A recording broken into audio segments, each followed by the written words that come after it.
Nous souhaitons vous informer de l'avancement de nos 3 prochains casques. Plus la chanson est ancienne, plus elle reste toujours nouvelle. Nous avons pris un peu de retard sur le planning. Nous vous devons au moins de vous expliquer pourquoi. Et aussi vous dire que l'attente ne sera plus très longue car nous avons de réels progrès à vous montrer.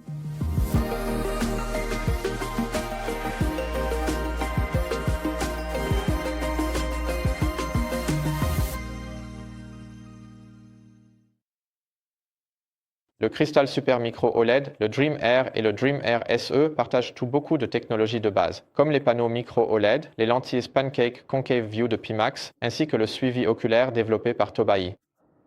Nous ne faisons pas que les derniers ajustements, nous préparons aussi l'usine. Préparer l'usine, ce n'est pas seulement faire le ménage et se préparer mentalement. Nous avons déjà produit plusieurs lots du Crystal Super Micro OLED et du Dream Air. Lancer la production prend toujours un certain temps car on découvre des obstacles. Le premier lot avait un problème avec le taux de rafraîchissement à 90 Hz et manquait également le matériel de suivi oculaire ainsi qu'un champ de vision d'environ 110 degrés à l'horizontale, parce que j'utilisais l'empilement optique du Dream Air. Les séries de tests suivantes ont résolu les problèmes de taux de rafraîchissement et de matériel de suivi oculaire et nous avons commencé des tests bêta externes avec ces casques. Nous avons maintenant produit des empilements optiques avec plus de 116 degrés de champ de vision horizontal afin de les intégrer dans les moteurs optiques et les casques pour la production de masse. Nous restons confiants de pouvoir expédier des centaines de Crystal Super Micro OLED cette année. Comme le micro OLED réutilise le boîtier du Crystal Super, l'ensemble du casque est très abouti, donc nous sommes assez confiants quant à sa stabilité. Jusqu'à présent, tous les tests se passent vraiment très bien. Plusieurs testeurs ont également évalué l'échantillon de pré-production et nous avons recueilli de nombreux avis lors des roadshows en Allemagne et aux États-Unis. Un domaine qui nécessite encore du travail est le suivi oculaire.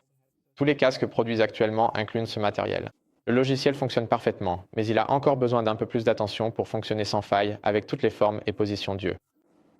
Avec Tobii, nous sommes confiants de pouvoir y parvenir. Le suivi oculaire fonctionne avec 10 lumières infrarouges par œil à 90 Hz, offrant une grande précision à haute fréquence. Ensuite, le Dream Air. Comme le Crystal Super Micro OLED, ce casque a été testé par des testeurs ainsi que par les visiteurs du roadshow. Toute la partie optique est prête, mais nous peaufinons encore le confort, qui était le principal point à améliorer selon les retours des utilisateurs et aussi l'avis de nombreuses personnes au bureau.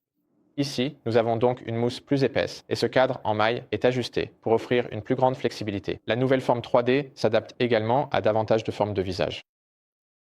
Nous avons aussi ajouté des aimants améliorés afin que le masque facial ne se détache pas aussi facilement.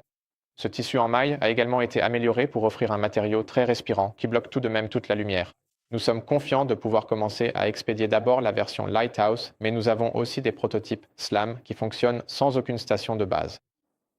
De plus, la manette sans anneau qui utilise le suivi des mains pour la position du poignet est presque prête.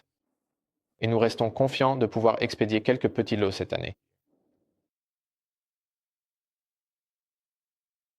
Le Dream Air SU suit un cycle de développement similaire. Un élément qui ressortait littéralement était les bords des lentilles. Ils dépassaient trop et s'enfonçaient dans mon visage. Ces éléments ont maintenant été ajustés, ce qui améliore grandement le confort.